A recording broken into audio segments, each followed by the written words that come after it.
Donc, dans le cadre de la Semaine européenne de la vaccination, nous inaugurons un nouveau webinaire cette année où on a fait une erreur de frappe. Tiens, on a mis 19 mai 2025, on est bien en 2026 aujourd'hui, avec euh, un petit tour d'horizon de la vaccination des 0 à 25 ans, en collaboration avec le docteur Sylvie Ferrara, ma collègue Cécile Sol et moi-même pour vous accompagner tout au long de cette heure et demie.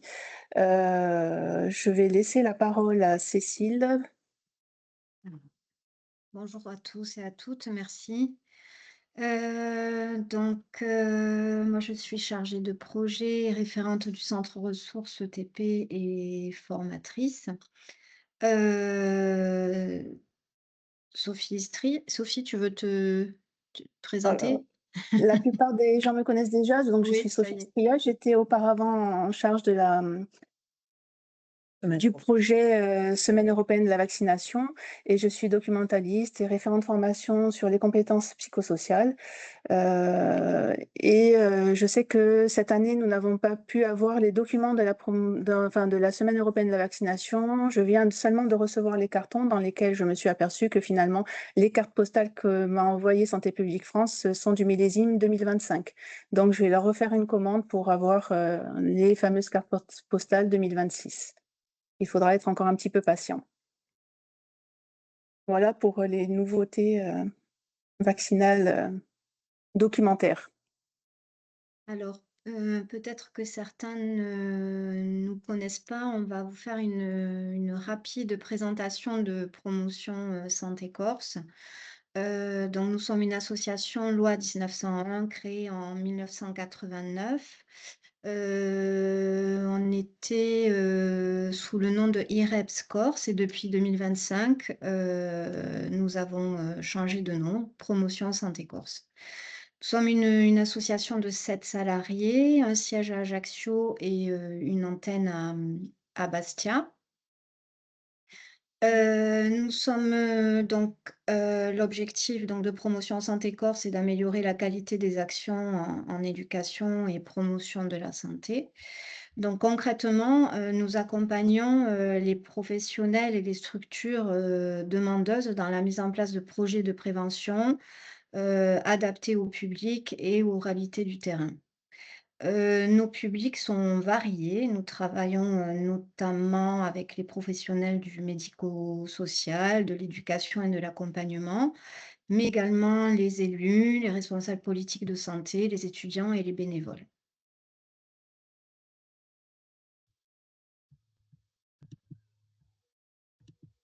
C'est bon, Sophie? Oui.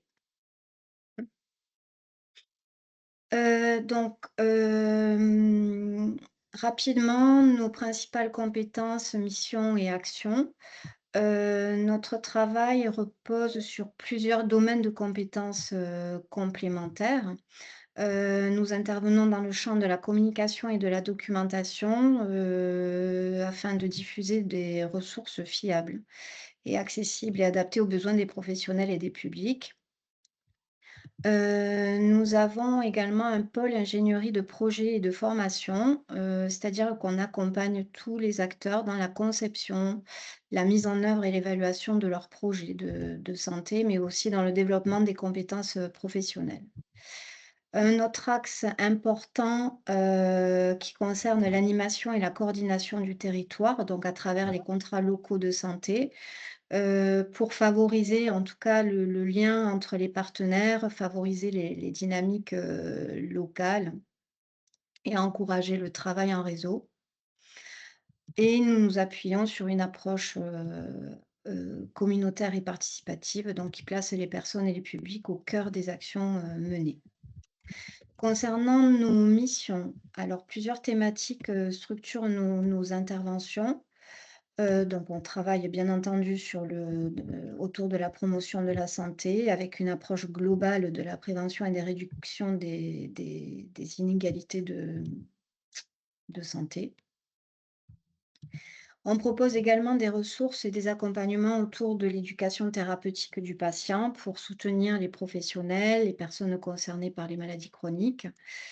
La question de sa santé mentale est un axe fort aussi de notre activité à travers des actions de sensibilisation, d'information et de partenariat, territorial. Et un autre axe fort aussi, donc les ressources sur les compétences psychosociales, à travers les formations, la documentation, donc reconnue en fait comme essentielle pour la santé et le pouvoir d'agir des personnes. Hem, donc ces expertises en fait, elles se traduisent par différentes actions. Donc par exemple pour, là dans ce soir, nous sommes là dans le cadre de la semaine européenne de la vaccination où on propose un accompagnement aux partenaires du territoire pour communiquer sur leurs actions, comme le disait Sophie, pour leur, diffuser les outils, en tout cas, propres à cet événement. On intervient aussi au niveau du service national universel, auprès des jeunes. On leur propose des ateliers autour de différentes thématiques de santé. Comme je vous disais tout à l'heure au niveau de la santé mentale, donc il y a les semaines d'information sur la santé mentale et également des interventions au niveau en lien avec le service, sanitaire, donc auprès des IFSI de Bastia et d'Ajaccio, où on accompagne et on soutient les étudiants dans leurs actions les projets de prévention. Je vais vous laisser maintenant avec le docteur, Ferrara pour la vaccination de 0 à 25 ans. Bonjour à toutes et à tous. Donc, je suis le docteur Sylvie Ferrara. J'occupe la fonction de médecin conseillère technique auprès de Monsieur le recteur pour la région académique de Corse.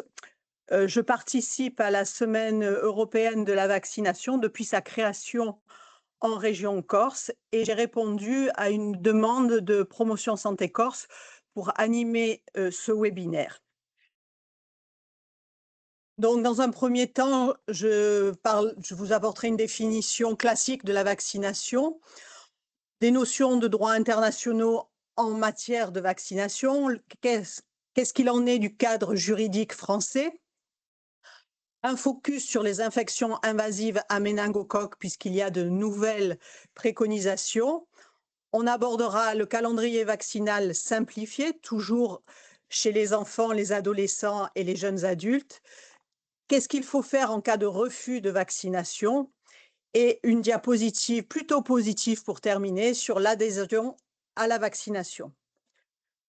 Concernant les définitions, la vaccination est un moyen simple, sûr et efficace de se protéger de maladies dangereuses avant même d'y être exposé.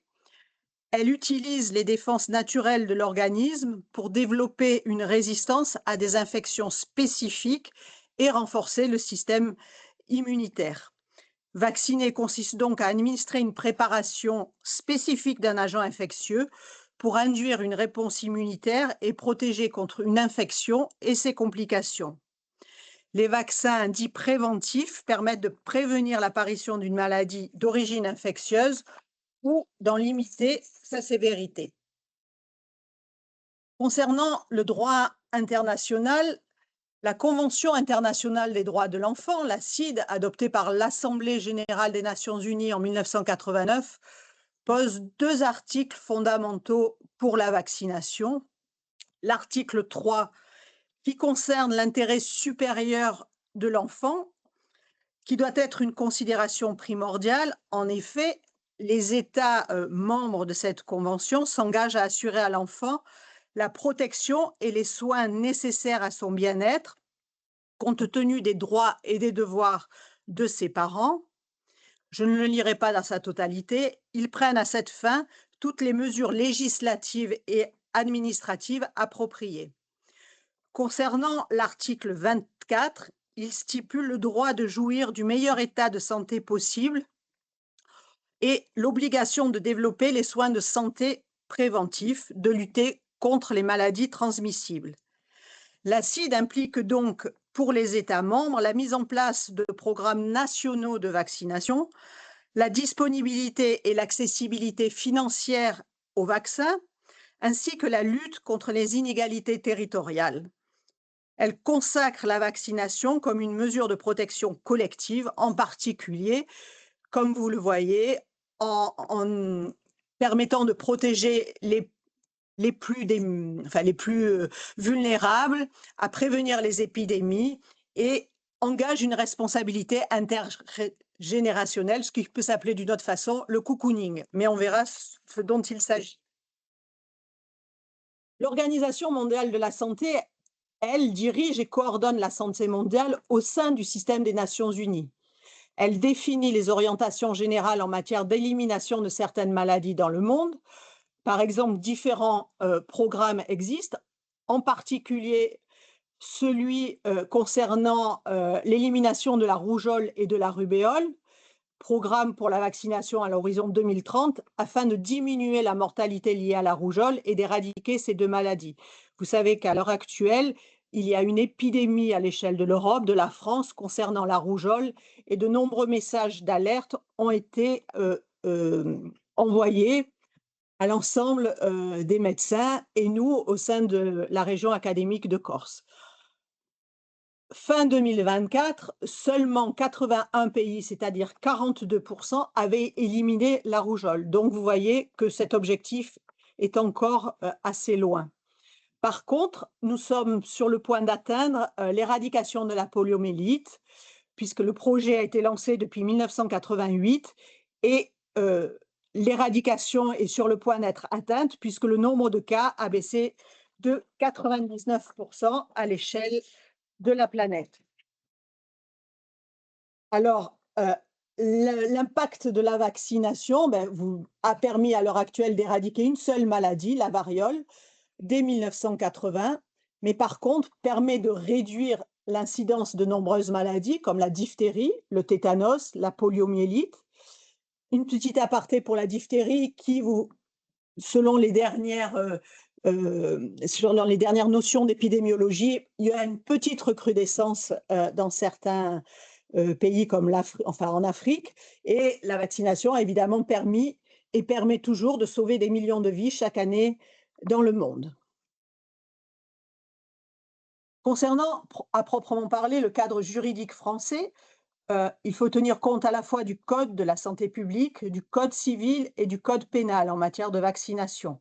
Le Code de la santé publique permet d'organiser notre système de santé, de définir les obligations vaccinales et les dispositions réglementaires.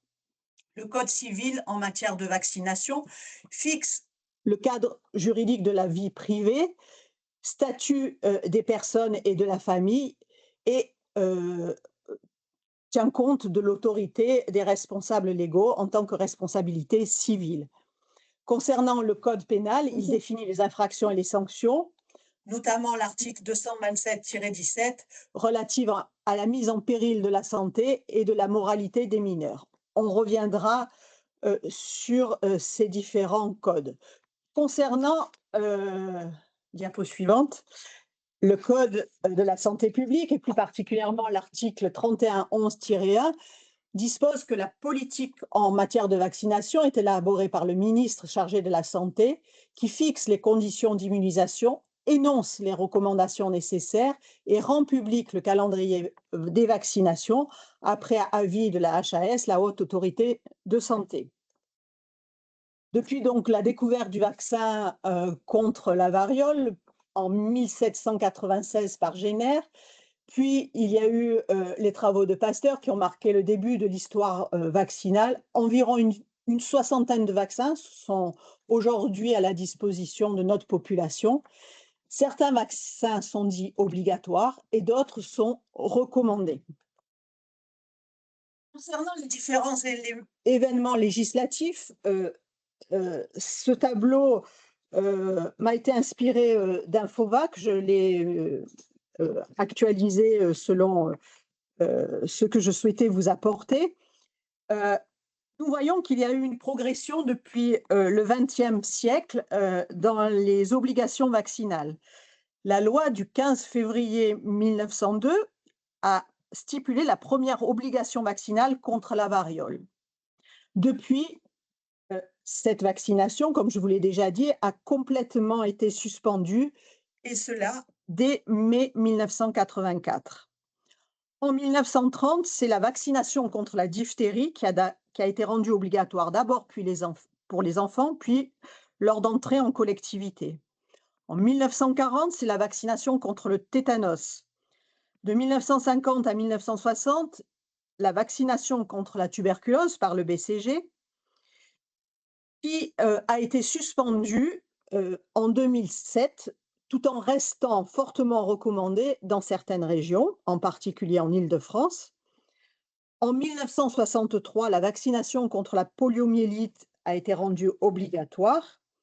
Puis, donc vous voyez qu'à la fin du XXe siècle, seulement 3 vaccins étaient obligatoires: la diphtérie, le tétanos, la polio et la tuberculose jusqu'en 2007. Au XXIe siècle, en 2018, la loi du 30 décembre 2017 de financement de la sécurité sociale pour 2018, dont son article 49 et avec le décret d'application numéro 2018-42, a rendu 11 vaccins obligatoires. C'est-à-dire qu'on est passé de 3 vaccins obligatoires à 11 vaccins obligatoires.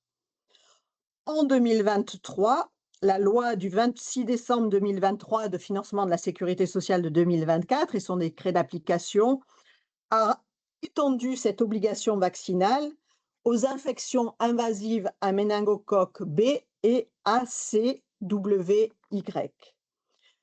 C'est l'année dernière, la loi de financement de la sécurité sociale du 30 décembre 2025 pour 2026 qui a rendu obligatoire la vaccination contre les infections invasives à méningocoque B, ACWY chez tous les nourrissons nés à partir du 1er janvier 2023.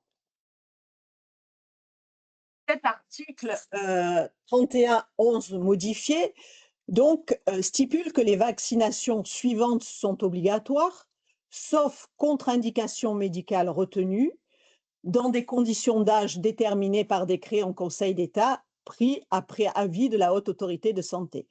Donc, nous retrouvons la diphtérie, la vaccination contre la diphtérie obligatoire, contre le tétanos, contre la polio, contre la coqueluche, ça a été ajouté, contre les infections invasives à Haemophilus et influenzae de type B, contre le virus de l'hépatite B, contre les infections invasives à pneumocoque, contre le méningocoque de sérogroupe C, contre la rougeole, contre les oreillons, contre la rubéole.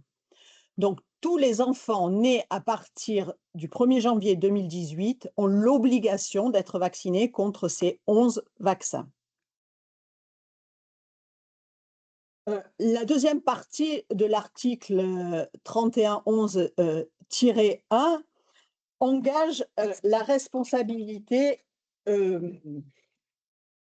des parents et ou des représentations ou des tuteurs légaux qui sont personnellement responsables de l'exécution de ces obligations. C'est donc écrit dans le Code de la santé publique. Afin de pouvoir rentrer en collectivité, que ce soit en crèche, à l'école, en colonie de vacances, il faut apporter la preuve que ces vaccinations ont été effectuées avec un tampon d'une personne habilitée à la vaccination, le numéro du lot du vaccin et la date de la réalisation de ce vaccin. Ces mesures sont évidemment, comme je vous l'ai dit, applicables depuis le 1er janvier 2018. Alors, afin de faire un focus sur les infections invasives à méningocoque, quelques chiffres. Les infections graves à méningocoque touchent environ 500 personnes par an en France, 2 tiers de méningite, 1 tiers de septicémie. Les personnes les plus touchées sont les nourrissons, les jeunes enfants de 1 à 4 ans, mais aussi les adolescents et les jeunes adultes de 15 à 24 ans. Alors, les derniers chiffres publiés ce mois d'avril Si l'on considère ce schéma, j'espère que vous arrivez à voir les courbes.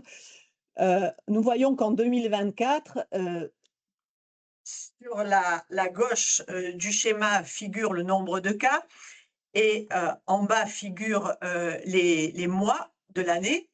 Nous voyons, et en haut, les couleurs correspondant aux années. Nous voyons qu'en général, il y a un pic pendant l'hiver.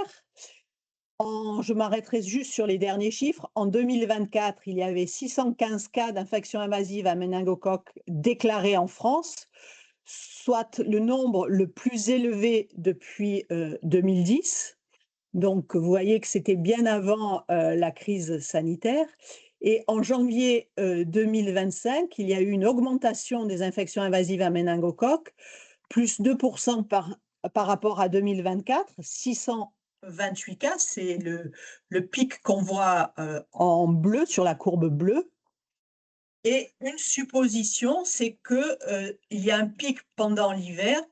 On suppose que les infections par le virus de la grippe peuvent augmenter le risque d'infection invasive à méningocoque.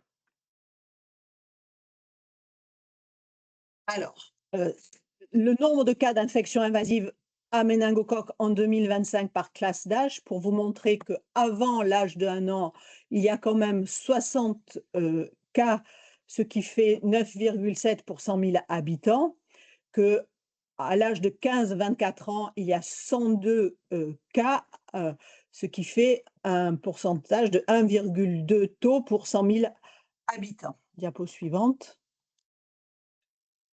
Alors, le taux d'incidence des cas déclarés par sérogroupe vous permet de comprendre pourquoi on ne va plus recommander, rendre obligatoire que la vaccination contre les infections invasives à méningocoque C, puisque en bleu foncé, vous voyez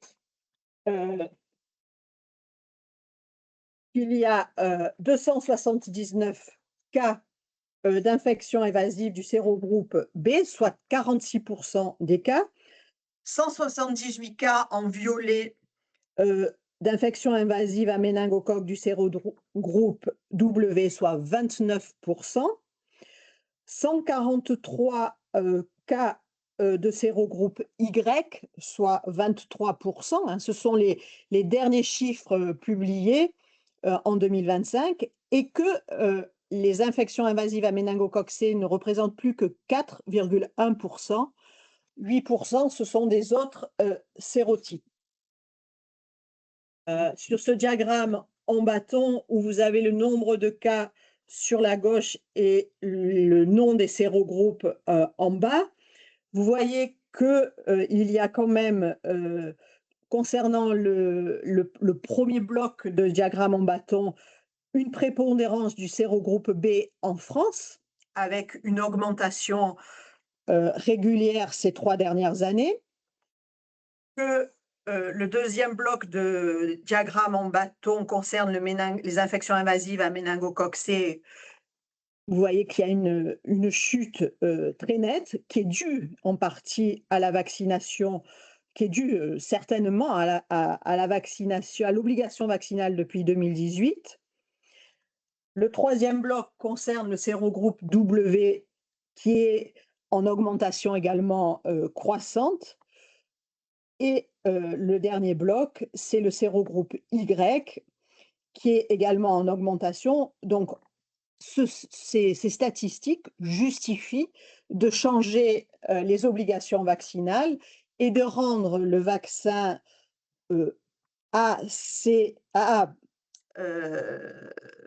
les vaccins B obligatoires, plus A, C, W, Y également obligatoires.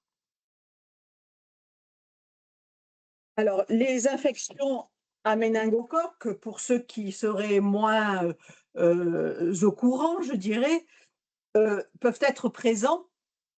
Il y a déjà, excusez-moi, 5 à 10% de la population qui est porteur sain de ces bactéries. Les méningocoques peuvent être présents dans l'arrière de la gorge sans pour autant en rendre malade.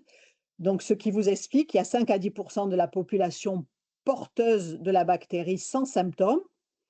que la contamination se produit, comme c'est schématisé en bas avec la jeune femme et le jeune homme, par des contacts proches et prolongés avec un porteur du germe. Donc, cette bactérie peut se transmettre par la toux ou les postillons. Dans certains cas, et c'est la partie droite de la diapo, les méningocoques peuvent se multiplier et passer dans le sang. On parle alors d'infection invasive à méningocoques. Comme je vous l'ai dit, les formes les plus graves sont des méningites et ou des septicémies qui peuvent conduire au décès ou laisser des séquelles importantes. Nous avons eu ces 3 dernières années un cas de méningite aussi bien chez des plus jeunes, en maternelle cette année, l'année dernière dans un lycée et l'année d'avant en élémentaire, en région Corse, évidemment. Un signe d'alerte, ce sont l'apparition d'un purpura fulminante qui est schématisée par ces taches rouges ou violacées qui s'étendent très rapidement sur l'ensemble du corps. Et cette complication, il faut le savoir, peut être mortelle dans 20 à 30% des cas. En France, les maladies à méningocoques, les infections invasives à méningocoques, sont à déclaration obligatoire. Alors, en Corse, les dernières données de Santé publique France montrent que en 2025, seulement 87% des nourrissons nés en 2025 ont reçu la première dose de vaccin, que 75% des nourrissons nés en 2024 avaient reçu au moins une dose de vaccin à l'âge de 21 mois. Et concernant le méningocoque B, seulement 58% en 2025 des nourrissons nés en 2024 étaient à jour de leur vaccination à l'âge de 21 mois. On est loin des scores de 90 voire 95% attendus, mais l'obligation vaccinale est très récente, donc je pense que c'est possible d'y arriver très prochainement. Je vous rappelle donc que pour les nourrissons, la vaccination A, C, W, Y et B est obligatoire depuis le 1er janvier 2025 et que cette obligation concerne tous les nourrissons jusqu'à l'âge de 2 ans, c'est-à-dire 24 mois, y compris ceux qui ont déjà été vaccinés contre les infections à méningocoque C, mais on va voir le rattrapage, comment il peut s'effectuer.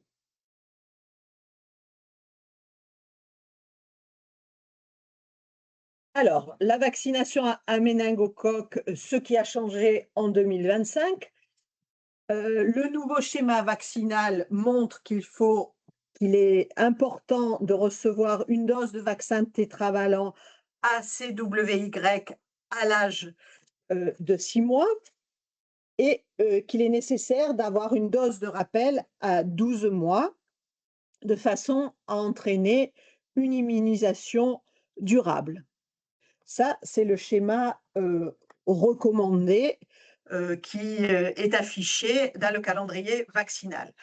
Concernant les situations de rattrapage, si les nourrissons ou les enfants, enfin surtout les jeunes enfants, ont reçu déjà le vaccin contre les infections à méningocoque C, il est très simple, toute vaccination commencée avec le vaccin C doit impérativement se poursuivre avec une dose de vaccin ACWY, de façon à avoir 2 doses. On peut rattraper jusqu'à l'âge de 4 ans la vaccination ACWY chez tous les enfants jusqu'à leur 5e anniversaire, s'ils n'ont pas été vaccinés auparavant. Donc, une autre façon de vous schématiser cette vaccination, l'enfant a reçu, c'est le petit diagramme avec les 3 petits-enfants en bas, a reçu une dose de vaccin contre les infections à méningocoque C. Une deuxième dose doit être effectuée avec le vaccin ACWY. L'enfant a reçu 2 doses de vaccin C. Il faudra ajouter une dose de vaccin ACWY pour compléter l'immunisation. Et si l'enfant n'a pas été vacciné, on fera un rattrapage avec une dose de vaccin ACWY. J'ai oublié de vous dire en introduction que je n'ai aucun conflit d'intérêt avec aucun laboratoire pharmaceutique. Donc, il est important de savoir qu'il est tout à fait possible de co-administrer ce vaccin ACWY avec les autres vaccins obligatoires ou recommandés du calendrier vaccinal dans des sites séparés et que depuis 2025, cette vaccination sera exigée pour l'entrée ou le maintien en collectivité. Alors, concernant la vaccination des nourrissons contre le méningocoque B, dès lors que vous aurez cette petite carte postale de vaccination, nous avons pu en avoir un exemplaire de 2026. Vous voyez que la vaccination contre les infections à méningocoque B est recommandée depuis le 1er janvier 2025 avec une première injection à 3 mois, une deuxième dose à 5 mois et une dose de rappel à 12 mois. Cette vaccination est également obligatoire pour entrer en collectivité. Concernant le calendrier vaccinal et la vaccination méningocoque pour les adolescents ou les jeunes adultes, il faut retenir que si l'adolescent n'a pas été vacciné à 11-14 ans, il pourra recevoir une dose. Plus tard, également, à 15-24 ans, il pourra recevoir une dose. En fait, il pourra recevoir une dose jusqu'à ses 24 ans, si nécessaire, s'il n'a pas été vacciné avant. Concernant les infections à méningocoque B, il est conseillé de recevoir 2 doses entre 15 et 24 ans, si nécessaire, à l'occasion d'un voyage, d'un départ, d'une situation épidémique ou d'un cas de méningite.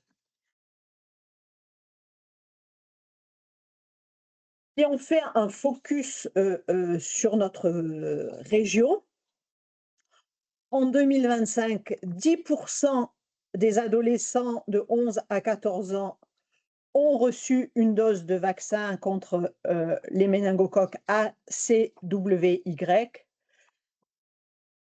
Seulement 3% des 15-24 ans. Donc ce taux est vraiment très faible et interpelle et nécessite de faire des communications et de travailler sur la vaccination de façon collégiale. Donc, une autre façon de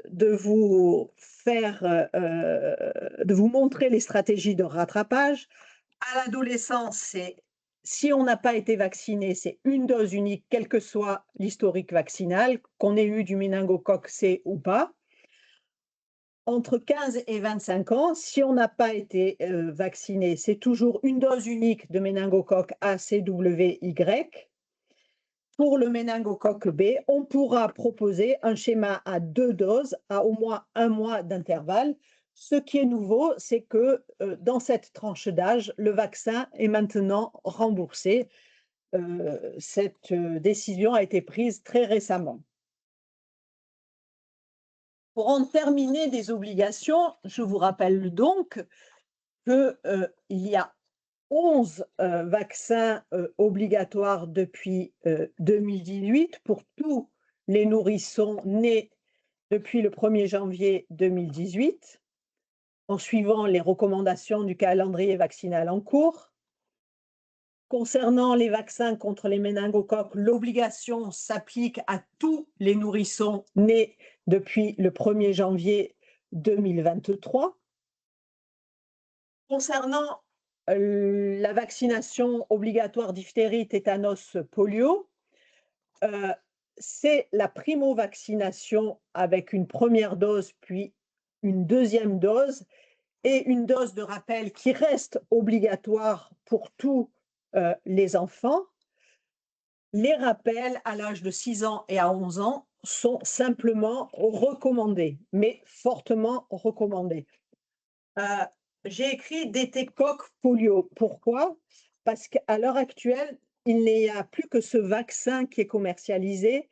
Il n'y a plus de vaccin d'été polio accessible dans les pharmacies. Le Revaxis est définitivement supprimé. Donc, le seul moyen de vacciner les enfants, les adolescents et les jeunes adultes, voire les adultes, c'est de faire un vaccin tétravalent, Réfévax ou Boostrix pour les adolescents et les adultes. Alors, je vous l'ai dit, il y a des vaccinations obligatoires et des vaccinations qui sont recommandées. Concernant les recommandations chez les nourrissons et les jeunes enfants, ont été introduits dans la carte postale, dans le calendrier vaccinal simplifié, la vaccination contre les rotavirus. Elle peut se faire à partir de 2 mois avec 2 à 3 doses. C'est un vaccin Perros. 2 ou 3 doses, ça dépend du vaccin qui est utilisé. Soit c'est le Rotarix, 2 doses, soit c'est le Rotatec, 3 doses. Pour la grippe, pour les enfants en situation de vulnérabilité, c'est possible de faire une injection, enfin, de respecter le schéma vaccinal en vigueur, et ce vaccin peut être délivré à partir de l'âge de 6 mois. Concernant le SRAS-CoV-2, responsable de la Covid-19, que nous avons tous bien connu, il est possible de continuer à administrer ce vaccin si le jeune enfant présente des comorbidités selon le schéma vaccinal en vigueur, selon les vaccins recommandés par la Direction générale de la santé. Et là aussi, c'est à partir de l'âge de 6 mois. A été introduit dans le calendrier vaccinal simplifié le virus respiratoire syncytial. Alors, soit l'enfant a une immunisation par la vaccination de sa maman, soit après la naissance, il pourra recevoir des anticorps monoclonaux. Et vous voyez que là, il ne s'agit pas d'un vaccin, mais d'anticorps monoclonaux. Concernant les vaccins recommandés chez les adolescents et chez les jeunes adultes, déjà, il y a un schéma que je n'ai pas pu mettre parce que ça aurait été trop long, de rattrapage des vaccins. Lorsqu'une vaccination a été stoppée pour X raisons, il n'est pas nécessaire de tout recommencer. On reprend là où la vaccination s'est arrêtée. Si on est dans le cas où les enfants ont été correctement vaccinés, les adolescents et les jeunes adultes, il y a un rappel du DT-coque polio avec une valence réduite en diphtérie et en coqueluche à l'âge de 11-14 ans, une seule dose. Donc, si l'enfant a reçu toutes ces doses de vaccin à l'âge de 11 à 14 ans, vous voyez qu'il sera tranquille jusqu'à l'âge de 25 ans. Donc, il pourra terminer sa scolarité, sa vie, une grande partie de sa vie étudiante, sans avoir à se soucier de ces vaccins, et ceci est très important. Après 25 ans, les rappels, juste, ce n'est pas le propos d'aujourd'hui, mais c'est tous les 20 ans, 25, 45, 65, et à partir de 65, on repart sur une base de tous les 10 ans. Concernant les infections à méningocoque A, C, W, Y, si l'enfant, l'adolescent n'a pas été vacciné, il pourra recevoir une dose, et on l'a vu avec un rattrapage possible jusqu'à ses 24 ans compris. Concernant les infections à méningocoque B, cette vaccination pourra être proposée entre 15 et 24 ans. Concernant les vaccinations contre les infections à papillomavirus humain HPV, il est recommandé, fortement recommandé, de vacciner les garçons et les filles à l'âge de 11-14 ans avec 2 doses espacées de 5 mois d'intervalle, mais nous y reviendrons puisqu'après je fais un focus sur les papillomavirus. Ce qui est nouveau, et dès lors je vous en informe, c'est qu'il est possible, depuis le début de l'année, d'effectuer un rattrapage, en fait depuis décembre 2025, d'effectuer un rattrapage, mais avec 3 doses, de 15 à 26 ans pour les garçons et pour les filles. Concernant la vaccination contre l'hépatite B, si elle n'avait pas été faite dans l'enfance, il y a un rattrapage possible jusqu'à 15 ans. Au-delà, c'est en fonction de son orientation professionnelle, puisqu'il y aura des obligations, par exemple pour les lycéens qui vont dans certaines sections sanitaires et sociales, où ils auront une obligation vaccinale, ou certains étudiants, en particulier dans les carrières sanitaires, voire sociales. La vaccination trivalente rougeole, oreillon, rubéole devra être faite si l'adolescent n'a pas déjà reçu 2 doses, avec un rattrapage de façon à avoir, s'il a eu une dose, d'avoir sa deuxième dose, s'il n'a pas eu de dose du tout, d'avoir 2 doses, et cela pour toutes les personnes nées à partir de 1980. C'est très important de respecter cette consigne en raison de l'épidémie qui menace concernant la rougeole. Euh, Durant ma carrière, nous avons eu malheureusement, il y a quelques années, à Sartène, le décès d'une jeune fille à 15 ans qui avait reçu une seule dose de vaccin contre rougeole, oreillon, rubéole. La varicelle, il existe un vaccin, il vaut mieux l'avoir dans la petite enfance, comme ça on est protégé et on est tranquille. Mais si ce n'est pas le cas, il est possible d'être vacciné entre 12 et 18 ans, et puis la vaccination est possible dans certains cas bien particuliers. La vaccination contre la grippe, comme pour les très jeunes enfants, peut être proposée s'il y a des situations de vulnérabilité ou de comorbidité, et de même que la vaccination contre la maladie Covid-19 peut être recommandée s'il y a des comorbidités. Alors, vous savez que, vous ne savez peut-être pas, que depuis 3 ans a été mise en place une campagne de vaccination, d'abord ciblée contre les infections à papillomavirus humain dans tous les collèges de France, y compris dans la région académique de Corse, que ce soit les collèges publics ou les collèges privés, afin d'augmenter la protection de tous nos élèves contre les cancers gynécologiques, mais pas que, puisque la vaccination prévient jusqu'à 90% des infections à papillomavirus qui peuvent être à l'origine des cancers du col de l'utérus, de l'anus, de la gorge, du vagin, de la vulve, du pénis, mais aussi, je vous l'ai dit, certains cancers ORL, donc ça, je vous l'ai dit, et protège également la survenue des condylomes, des verrues anogénitales, qui, même si c'est bénin, c'est disgracieux, c'est douloureux et ça récidive. Donc, l'intérêt de cette vaccination est de la faire à l'âge recommandé, entre 11 et 14 ans. Donc, cette vaccination, il est préférable de l'administrer entre 11 et 14 ans, mais de façon à laisser le choix aux jeunes adultes à partir de 18 ans, il est possible maintenant de rattraper cette vaccination jusqu'à l'âge de 26 ans. C'est toujours mieux de la faire avant d'entrer dans la vie sexuelle avec des relations sexuelles, mais on laisse cette possibilité aux jeunes, garçons et filles, de la rattraper jusqu'à l'âge de 26 ans. Maintenant, c'est une nouvelle recommandation, et je vous l'ai dit, qui date du mois de décembre 2025. Le schéma, c'est 2 doses à au moins 5 mois d'intervalle, ça peut être plus. Si une dose a été délivrée et que c'est 1 an ou 1 an et demi après, on est toujours à temps de rattraper cette deuxième dose.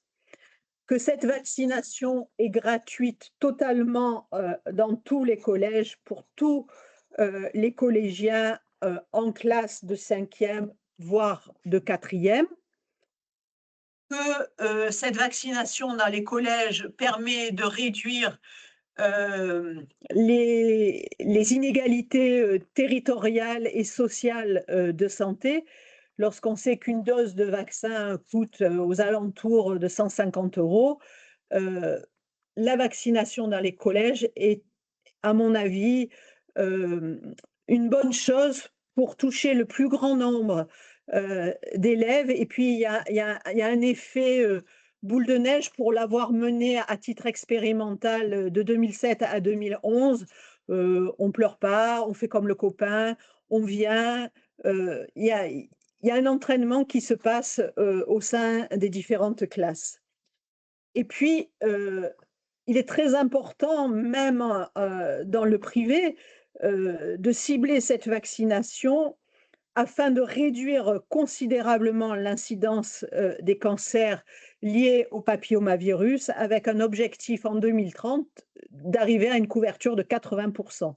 On sait que les pays comme l'Australie, l'Angleterre, qui ont mis très tôt en place une vaccination contre les papillomavirus chez les garçons et chez les filles, ont diminué, mais très nettement, voire presque disparu, certains cancers gynécologiques induits par les papillomavirus.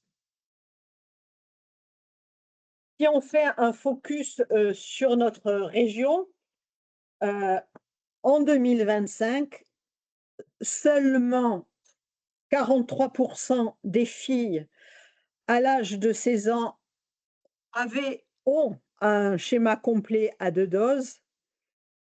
Et bien que l'écart de couverture vaccinale entre les filles et les garçons continue de se réduire, seulement 20% des garçons en 2025 avaient reçu un schéma complet.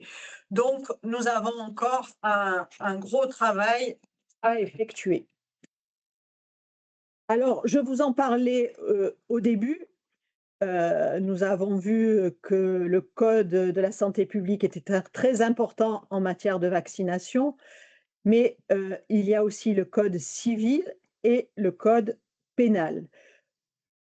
Et ça engage aussi bien la responsabilité des responsables légaux, mais aussi celle des professionnels de santé habilités à vacciner, et il en est de notre devoir. Alors, concernant la sanction spécifique au refus de vaccination, dans le code pénal, celle-ci a été supprimée.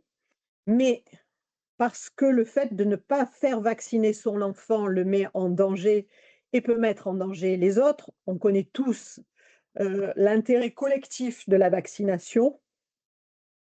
Le fait de compromettre la santé de son enfant ou celui d'avoir contaminé d'autres enfants par des microbes responsables de maladies à prévention vaccinale pourront toujours faire l'objet de poursuites pénales. Et je ne sais plus comment on dit, les juridictions dernièrement vont dans ce sens. Concernant les professionnels de santé, on est tenu d'informer de toutes les nouveautés vaccinales, des obligations vaccinales, tant celles qui sont prévues par la loi que celles qui sont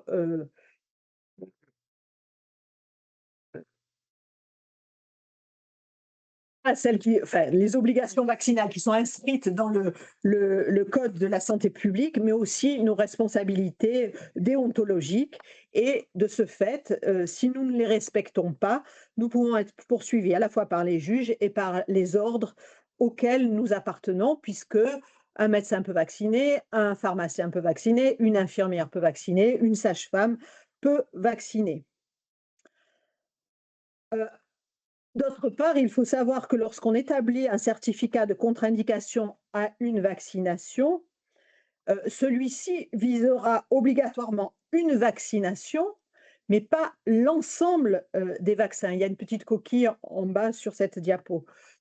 C'est-à-dire que nous sommes destinataires, de temps en temps, de certificats au sein de la région académique de Corse, de contre-indications vaccinales, au DT-Coq polio, au ROR. Non, on peut avoir une contre-indication, vaccinale à un vaccin, mais pas à tous les vaccins. Donc, ça aussi, il faut faire très attention lorsqu'on rédige un certificat. Lorsque nous nous apercevons à l'inscription, à la crèche, en maternelle, qu'il y a, une absence de mise à jour, de la vaccination, l'inscription peut se faire de façon temporaire, mais il est demandé aux parents, aux responsables légaux, de se mettre à jour et de régulariser la situation vaccinale de leur enfant dans les 3 mois.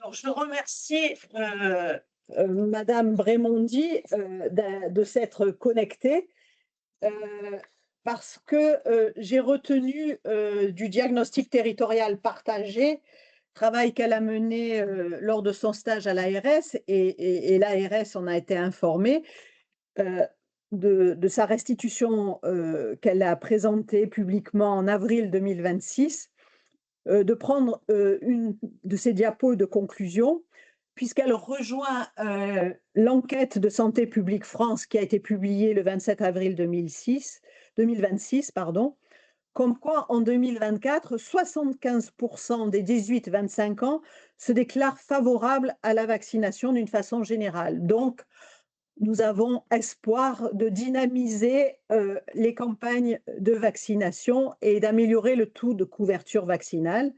C'est également ce que Madame Brémondi a remarqué lors de son travail, qui était fort intéressant, c'est qu'il y a une adhésion globalement favorable à la vaccination, mais qu'il existe des freins organisationnels, informationnels et communicationnels. Donc aujourd'hui, on essaye de restreindre ce frein-là, et d'autre part qu'il est nécessaire d'avoir une réponse territorialisée, coordonnée et participative.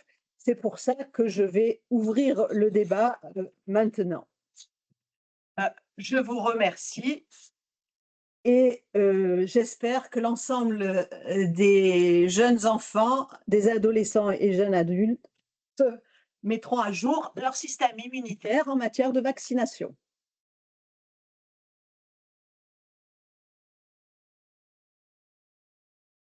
Si vous avez des questions, vous pouvez lever la main pour prendre la parole. J'ai vu qu'il n'y avait aucune question posée dans le chat. Nous sommes à votre écoute.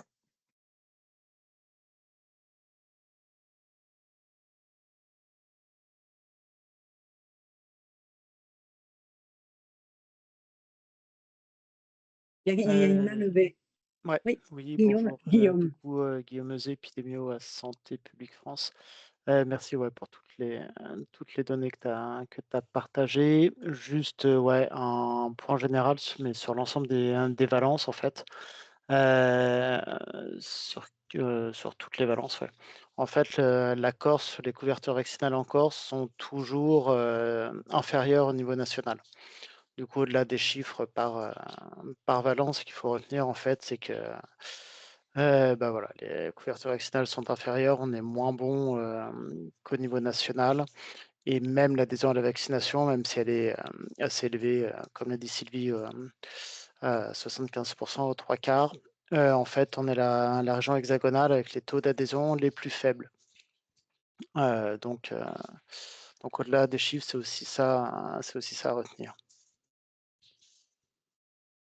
J'en profite pour saluer le travail considérable que font sur le terrain les infirmières scolaires, en particulier celles de l'Académie de Corse, qui contrôlent tous les carnets de vaccination lors de leur bilan obligatoire des 12 ans en 6e et qui font des relances vaccinales. Mais par contre, nous avons très peu de retours de la part des médecins, des pharmaciens, des sages-femmes ou des infirmiers qui pourraient être amenés à vacciner. Donc, c'est un petit peu regrettable. Voilà.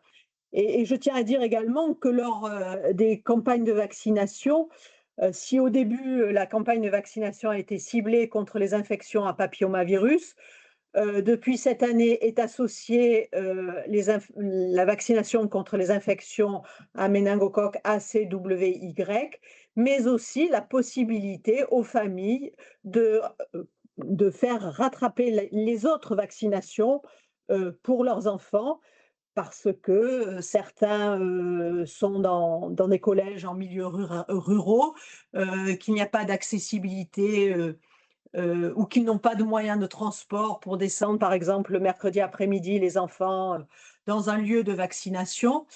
Donc, il est très important de faire la promotion de ces campagnes de vaccination en milieu scolaire afin de, comme l'a dit Guillaume Euzet, d'augmenter la couverture vaccinale en région Corse.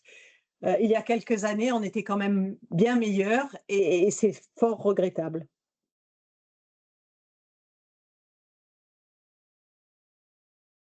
Alors, il y a une question posée dans le chat, je vais la lire. Peut-on proposer le vaccin ACW et B après 5 ans? Alors, vous avez vu qu'un CWY peut être rattrapé en fait jusqu'à l'âge de 24 ans. Donc, on peut le faire à n'importe quel âge et il s'est déjà fait pour les enfants, par exemple, qui voyagent dans un pays endémique. Donc, on peut les vacciner. ACWY, oui. Concernant la vaccination contre le méningocoque B, le ministère a ciblé la tranche d'âge des 15-24, 15, oui, 24, parce que c'est là où il y a souvent le pic d'infection à méningocoque B. Et c'est un vaccin qui parfois est moins bien toléré.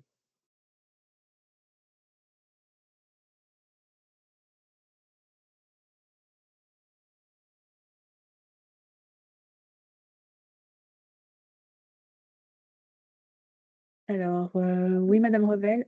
Oui, bonsoir à tous. Donc, je suis infirmière scolaire au lycée agricole de Borgo et je voulais savoir par rapport s'il y a un schéma des vaccinations qui n'ont pas été faites dans la petite enfance, nous, à notre niveau, c'est toujours dans la recommandation ou on reste dans l'obligation? Non, vous restez dans les recommandations. Non, d'accord.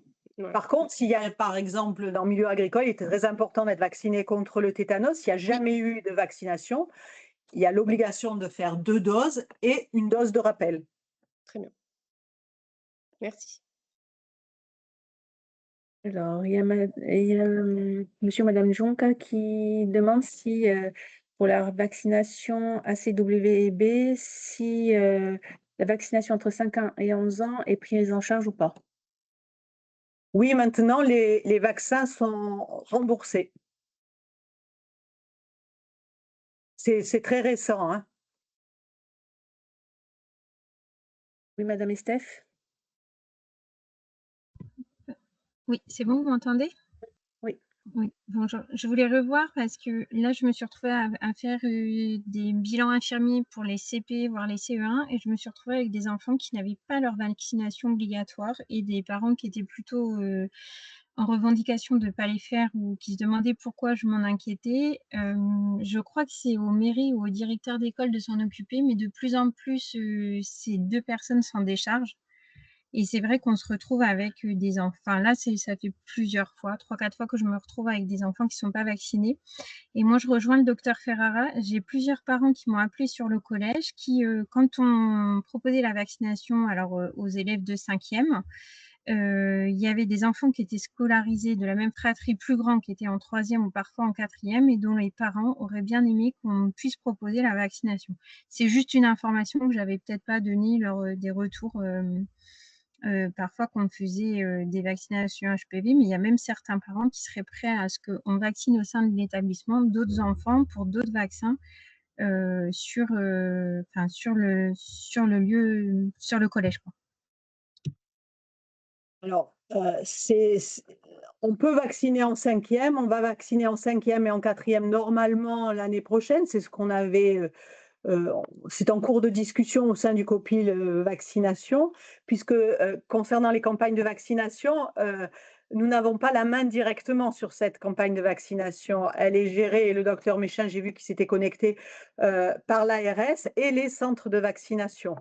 Nous avons saisi, je dois vous le dire, la directrice de la santé publique à l'ARS pour lui poser la question pourquoi une infirmière ou un médecin scolaire, s'il le souhaite, ne peut pas vacciner à l'école, alors qu'un pharmacien, une sage-femme, un infirmier libéral ou quoi peut vacciner. Voilà, on a les mêmes études, on a fait les mêmes parcours, donc à mon sens, il y a quelque chose à revoir, mais bon, c'est pas moi qui décide.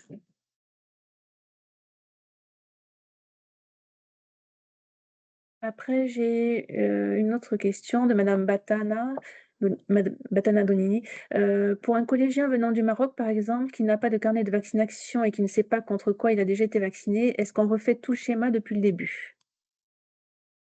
Alors, il faut savoir que les enfants qui viennent du Maghreb, d'une façon générale, sont bien vaccinés parce que c'est assez bien fait.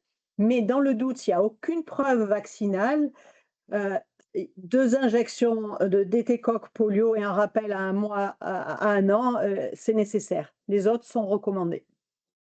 Et fortement recommandés, et à l'heure actuelle, il faut aller dans le sens de faire un rappel ROR au moins parce que c'est plus que nécessaire.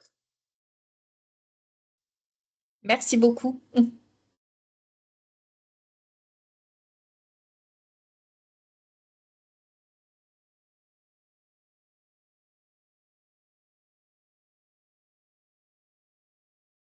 Est-ce qu'il y a d'autres interventions, d'autres questions? Le calendrier vaccinal et les recommandations vaccinales est associé à un calendrier de rattrapage pour les enfants non vaccinés. Donc, s'il y a des situations particulières, en ce qui concerne les personnes connectées qui travaillent au sein de l'Académie de Corse, vous pouvez m'adresser une demande et je vous adresserai je vous ferai un schéma vaccinal pour les mettre à jour si nécessaire. Ces calendriers de rattrapage sont accessibles à tous dans le calendrier des vaccinations et recommandations qui a été publié en avril 2026 dans les dernières pages.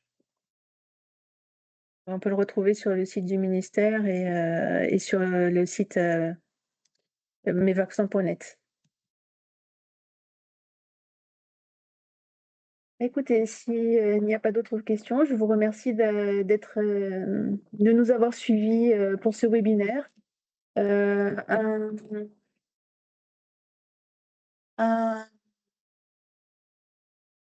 va vous envoyer un petit questionnaire de satisfaction. Vous allez recevoir aussi le lien pour revisionner la vidéo et le support de présentation. Je pense que ce sera fait d'ici la semaine prochaine. Je vous remercie. Bonne soirée à toutes et à tous. Merci. Merci au revoir. à